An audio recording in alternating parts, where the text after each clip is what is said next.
Hey guys, I know your Tuesday nights are incomplete if you have not watched an Auto Connect restoration episode. And today is quite unique. Why?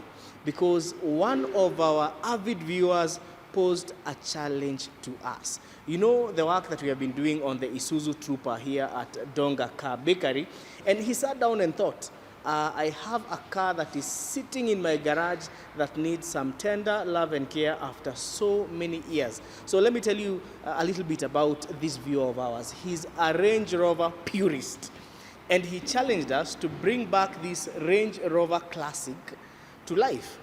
Now, it might look like your normal Range Rover Classic, but it's not. Why so?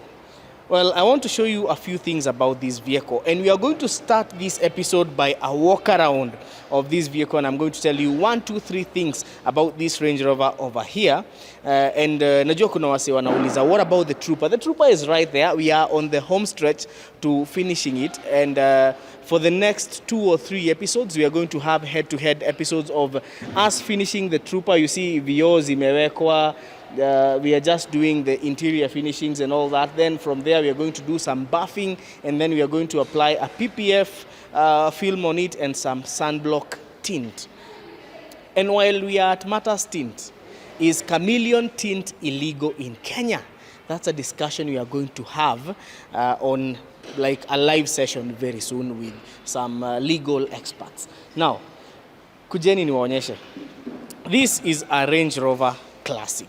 What do you know Range Rover Classics for? One, Range Rover Classics are known to be very thirsty, and they are known to run on petrol V8 engines. They sound really nice though. However, this is a unique Range Rover, and if you look at the rear right here, there is this badge, TDI. So TDI means turbo direct injection, and it's mostly for diesel engines.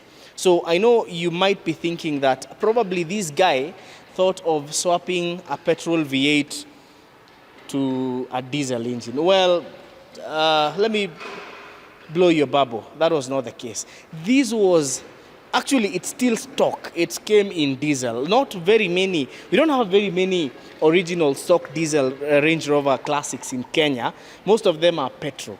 And before I open the bonnet to see what is under the hood and tell you 1, 2, 3 things about it, let's talk about the history of the Range Rover Classic. Now, the first generation of the Range Rover Classic came in 3-door configuration, and the subsequent generations came with 5-door configuration.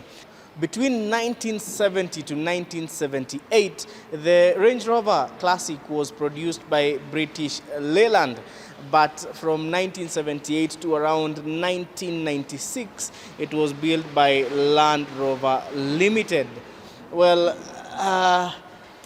look at the design language of back then. And I would like you to try and compare and contrast between the Range Rover we have here and our beloved Isuzu Trooper.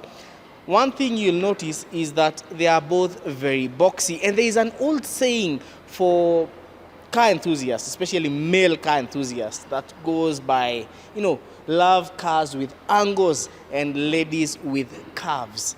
That is why this car is this boxy. As they were very boxy around this generation. Even the Trooper, look at even the Land Cruisers. All cars back then were boxy. And it's something that Toyota is trying to bring back. And you might have seen that with the new Toyota Prado J250. Something else, another strange resemblance between the Range Rover Classic and the Isuzu Trooper is round headlights and, well, the turn signals.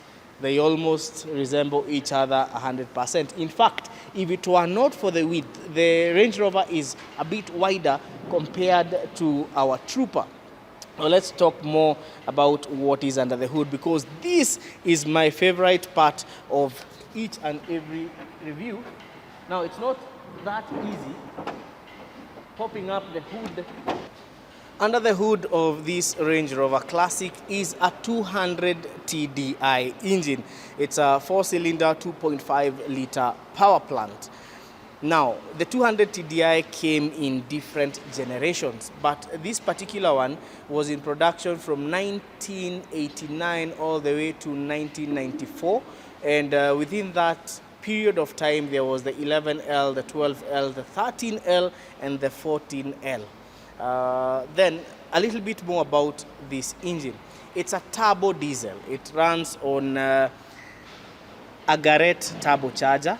And the fuel delivery system is basically a VE rotary pump with 2-stage injectors. The valve train, well, the valves are operated by push rods and it's belt driven. One thing we know about the 200 TDI is that it was fairly reliable. It's not a bad engine. It's an engine that can withstand abuse. Now, the only problem you're going to have with some of these engines, like the 200 TDI, 300 TDI, is leakages. And in the streets of the automotive world, they say if it's not leaking, there is nothing left in it. But anyway, it was a Hardy motor, still the same motor on the yeah.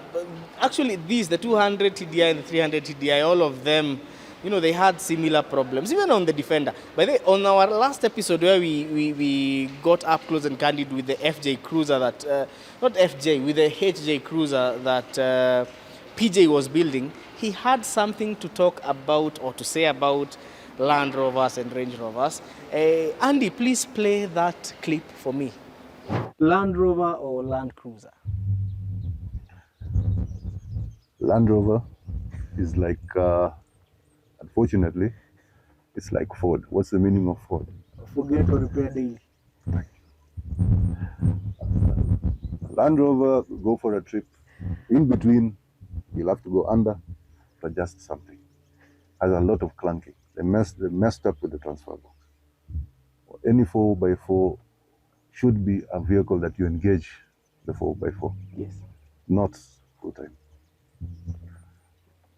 It's prone to too many weaknesses. Yes. Yeah. So with the Land Rover, you've got to have a toolbox at the back. Okay. so that's why you prefer Land Cruiser all the time. Now, those are PG's words. They are not mine. Let's talk about how power is transmitted to the wheels. Now, one of the modifications that have been done to this vehicle by the owner is that he switched the transfer case and got one from a Defender, put it on this. So talking about the transfer case, let's also talk about the transmission. This one runs on a BL LT77 5-speed manual transmission. Again, it's not every day that you come across a Range Rover Classic with a 5-speed manual transmission. Most of them are auto, especially the later generations of this particular car. Now, there's also something I need to show these guys, Bwana Andrew. Right here we have a high lift jack. Hii ni ile watu wanaitanga Tanganyika jack or farm jack. Yeah, so serious off-roaders or adventurers have that. And we're also going to get that for our trooper because it's going to hit the trails. Well, the next step with this Range Rover Classic is stripping it. And one thing that I have learned in this industry is that it's very hard to find a Range Rover Classic without rust. Well, this one boasts of not having rust. So ni gari imewekwa vizuri sana. And if you look at its interior, it is upgraded. This is not like the first editions of the Range Rover Classic that were quite basic. They were bare bone.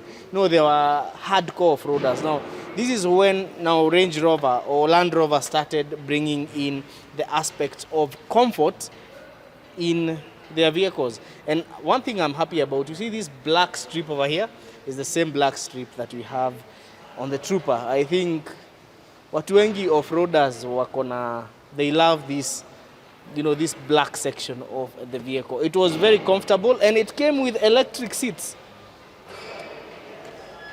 Yes, this early. I don't know. Unajua sisi watu wa Trooper hatujui electric seats. Yeah, so the next step from here, we are going to start stripping this vehicle and try live up to the challenge yenye tumepewa. By the way, did you know that pia wewe unaweza tupatia challenge? Pose a challenge to us. Sisi na Donga Car Bakery to bring your vehicles back to factory finish, and that is what we are going to be doing with this Range Rover Classic, and I can confidently say challenge accepted. Tuanze kazi. As you can see, we are here doing a few things. Well, the key thing is assembly. Now wiring hapa. So this is the clock. That's what I'm putting back together. And guys, by the way, you see this thing over here? So this is what is used to drive the speedo. So as I put together, let me just put it together hapa na kuweka hii clock. Wiring inakuanga the biggest challenge when it comes to putting these cars together. Let me just put it back. We want to start the car. So wiring, normally these cars had very basic wiring. It was not very complicated, but because of old age, sometimes wire fulani unapatanga zilipotea ama haziingii. So you have to be very keen on redoing some of these things. Bwana Donga, unasemaje? Tuko story tu kidogo. That is Bwana Donga who is speaking. Tuko kwa background. So that is how you put it back. So ukiweka on, unaona tire oil imewaka, zunguka hivi drew. And once you washa parking light, inawaka green. So if you turn on the indicator, it's there. If you turn on the indicator, it's also here. So acha tujaribu tugurumishe gari hapa. Just a moment. Supposed to sit in. Kuna jamaa hapa anafanyanga hizi kazi za wiring, anaitwa Mundu Mulosi. Mundu Mulosi kwa Waluya wanajua inamaanisha nini. So you want to, this is Deno. So hii gari ikiwa ichomeka, jia wiring ndio ni huyu jamaa. There we go. It's running. So coming show. Tushafanya wiring ya mataa ya nyuma. So naona if I switch on the parking lights, inawaka huko, ukiweka indicator bado. So you see. The other thing is, let me just put it off. The roof has been redone. Very beautiful. The panels za nyuma pia zimefanyiwa reupholstery. But one thing we forgot is tire juu. But we are going to see tutaiweka wapi na Deno as we continue putting it back together. Now remember I told you guys about hii gari iko na tank mbili. And maybe Drew, you can come over. So if you want to transfer fuel from the tank A from the reserve tank to the main tank, or from the sub tank, wase 4WD wanaitanga main tank, sub from to the main, ndio unafinya hii button, wacha uisikie. Yes, so that is the pumping mechanism. Na hiyo ndio kazi tumekuwa tukifanya hapa ya wiring. So just flip this button and you transfer your stored fuel. Wacha tuendelee na kazi hapa na Deno. Then also you are going to bleed the brakes. Tuendeshe gari hapa muicheki ikitoka nje. Ojwang anakuja kuendelea kuchoma bulba.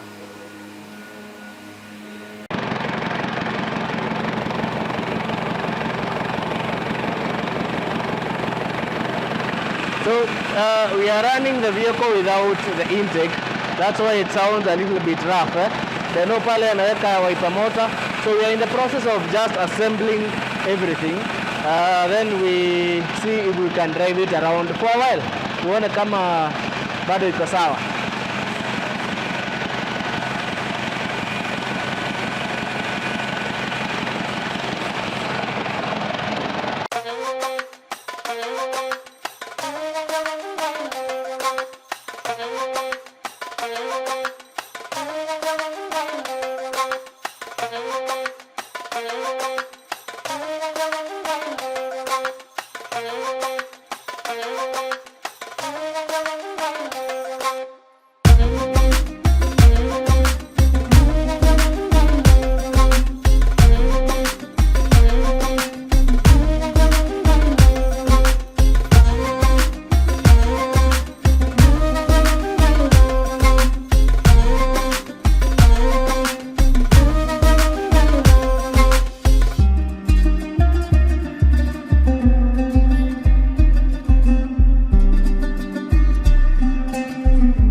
a race against time. Why? This is because the Isuzu Trooper is bound to take part in the Elgon Challenge coming up from the 18th to the 21st of October. Najua wase wameanza kuuliza mbona tumetumia hizi matamze. Now this was for fitting purposes.